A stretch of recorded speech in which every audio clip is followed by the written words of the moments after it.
पर ये फिर वही पॉलिटिक्स की बात हो गई ना, क्योंकि आप कह रहे हैं कि इतने सारे राज्य हैं जहां पर बीजेपी के चीफ मिनिस्टर्स हैं, लेकिन वो तो टारगेट में नहीं होंगे। वो तो कह रहे हैं कि जहां पर बीजेपी की सरकार नहीं है वहां के चीफ मिनिस्टर्स को आप टारगेट बनाएंगे, खासकर ये जो इंडिया अलायंस के जो चीफ मिनिस्टर्स हैं। देखिए, मैं अभी भी कहता हूं कि भारतीय जनता पार्टी और एनडीए शासित जो राज्य हैं वहाँ कोई भी करप्शन या हमारे मंत्री या मुख्यमंत्री के खिलाफ केस है, उनका आरोप मान लीजिए, मानने के लिए ये फर्जी आरोप, मगर एक सेकंड के लिए मान लीजिए कि कानून का काम नहीं करेगा, तो कोई भी व्यक्ति कोर्ट के सामने जा सकता है और कह सकता है कि इनके सामने एफआईआर दर्ज करने का आदेश दीजिए।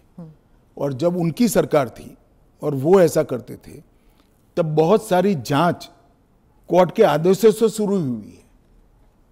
यूपीए 2 में कम से कम 12 केस में गिना सकता हूं जहां कोर्ट के ऑर्डर से सीबीआई की जांच हुई है और सारे लोग फंसे हैं।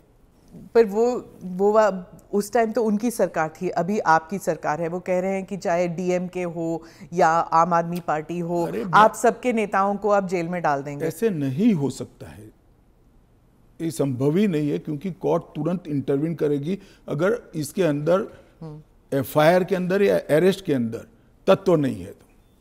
तो अरविंद केजरीवाल का उदाहरण भी दे रहे हैं कि इस प्रावधान के अनुसार अगर उन्हें जमानत 30 दिन के भीतर ना मिलती तो वो भी वहीं पे पड़े रहते, जेल में पड़े रहते, और उनको फिर वो चीफ मिनिस्टर पद से भी हटा दिया। जमानत उनको एक कानून आया ही नहीं था, फिर भी मिल गई थी। हाँ, मगर इतना जरूर होता, अगर वैसे ही अगर ये कानून होता तो उनको इस्तीफा दे देना पड़ता। वो जो मैं मानता हूं कि देना चाहिए। बाहर निकलकर जब पब्लिक विरोध करने लगी तो उन्होंने दे भी दिया, मॉरल ग्राउंड पर ही दिया। अब कानूनन देना पड़ेगा, इतनी ही बात है। तो चुनाव फेस करने के पहले उन्होंने मॉरल ग्राउंड पर इस्तीफा देकर आतिशी जी को दिल्ली की मुख्यमंत्री, क्योंकि जैसे ही घूमने लगे पब्लिक ने सवाल करे। आपने कहा कि आप जीपीसी में भेजने वाले हैं, लेकिन ऑपोजिशन जो कह रहे हैं, जैसे टीएमसी जो फोर फ्रंट पे है ऑपोजिशन में, इसमें इस मामले में वो कह रहे हैं कि वो जेपीसी का हिस्सा बनेंगे ही नहीं, वो बॉयकॉट कर देंगे। फिर क्या होगा? नहीं, क्या होगा तो हम क्या कर सकते हैं?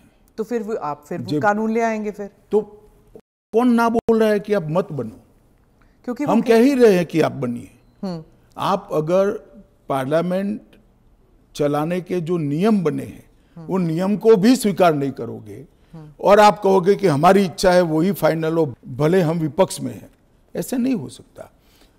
सरकार उनको मौका दे सकती है, अगर वो मौके का स्वीकार नहीं करते हैं तो हम क्या कर सकते हैं? हम तो रिसीविंग एंड पर हैं। क्योंकि वो रिसीविंग एंड पे हैं आप। निश्चित रूप से अगर जेपीसी बनाने का निर्णय होने के बाद भी वो जेपीसी का बहिष्कार करते हैं तो सरकार के पास विकल्प क्या? वो कह रहे हैं कि आप सिर्फ उनका स्टैंप चाहते हैं, ये तो संविधान की हत्या है। ये ऐसा नहीं है। जेपीसी में अनेक साक्ष्य बुलाए जाते हैं, सार्वजनिक जीवन के भी बुलाए जाएंगे। आप एप्लीकेशन करोगी तो आपको भी बुलाएंगे, आपका रिकॉर्ड होता है और वो सारे दलीलों का, साक्ष्यों के दलील का काट कर रिपोर्ट तैयार होता है और वो रिपोर्ट के आधार पर बिल को बदला जाता है। तो पूरी पार्लियामेंट की संवैधानिक प्रक्रिया को ही सिरे से खारिज करते हैं।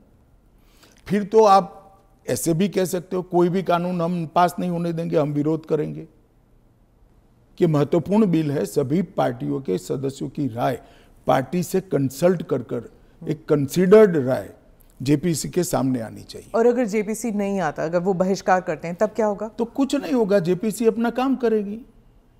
तो कैसे काम करेगी? अगर बहिष्कार कर रहे हैं तो फिर तो पूरे ऑपोजिशन के बगैर तो मौजूदा लोग काम करेंगे।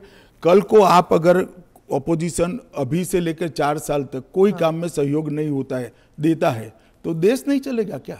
स्मिता जी, ऐसे नहीं चलता है। हम इतना ही कर सकते हैं कि उनको बोलने का मौका दे, उनको बात रखने का मौका दे। अगर वो अपनी बात रखना ही नहीं चाहते हैं, अगर बोलना ही नहीं चाहते हैं, तो इसकी जनता भी तो देख रही है ना चीजों को।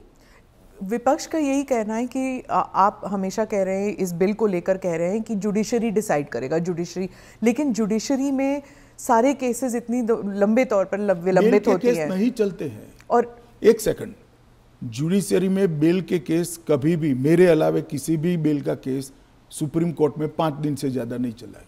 पर ये इरिवर्सिबल हो गया ना, ये जो केसेस हो जाते हैं, अगर उनको पद छोड़ना पड़े तो ये इरिवर्सिबल हो गया।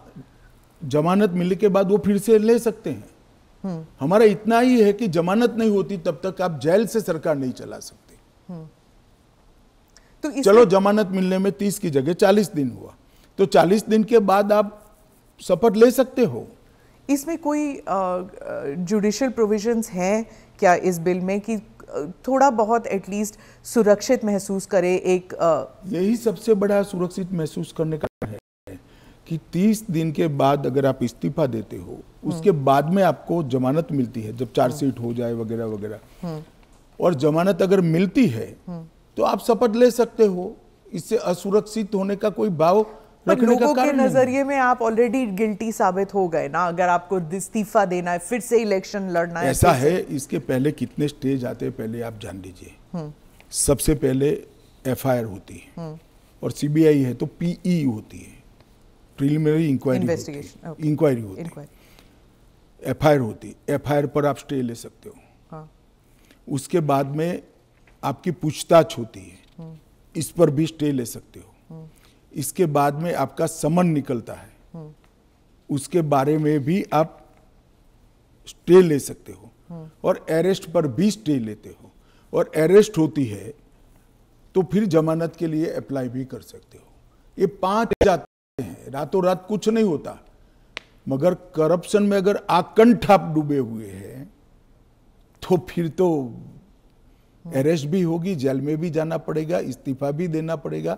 फिर भी अगर बाद में जमानत होती है तो आप फिर से शपथ ले लो भाई। मगर एक बात आप मुझे ये बताइए, क्या एज अ सीनियर जर्नलिस्ट आप इस चीज को ठीक मानती है? क्योंकि अभी तो नरेंद्र मोदी जी है तो ऐसा सवाल ही नहीं है, परंतु कभी भी देश का प्रधानमंत्री जेल में जाए तो जेल से देश का प्रधानमंत्री सरकार चलाए, वो ठीक मानती है क्या? देश का मुख्यमंत्री जेल में रहकर सरकार चलाए, वो ठीक मानते हैं क्या? क्या इस देश में ऐसी मान्यता है कि जो व्यक्ति पद पर बैठा है इसके अलावा चलेगा ही नहीं? भाई आपके दल का बहुमत है, आपके दल का कोई अलग व्यक्ति आकर शासन चलाएगा। जब आपका बेल हो जाए आप जरूर चले जाइए वहां पर। मगर हमने कोई एक लेवल रखना है। फिर तो 2 साल के बाद सदस्यता भी क्यों जानी है? क्योंकि ऊपर अपील का अधिकार है, वो निर्दोष छूट सकते हैं। क्यों जानी चाहिए 2 साल? और वो कांग्रेस के समय में प्रावधान हुआ है कि अगर 2 साल से ज्यादा सेशन कोर्ट्स में जेल होती है, 2 साल से ज्यादा समय के लिए कैद का ऑर्डर होता है, तो आपकी सदस्यता अपने आप समाप्त हो जाती है।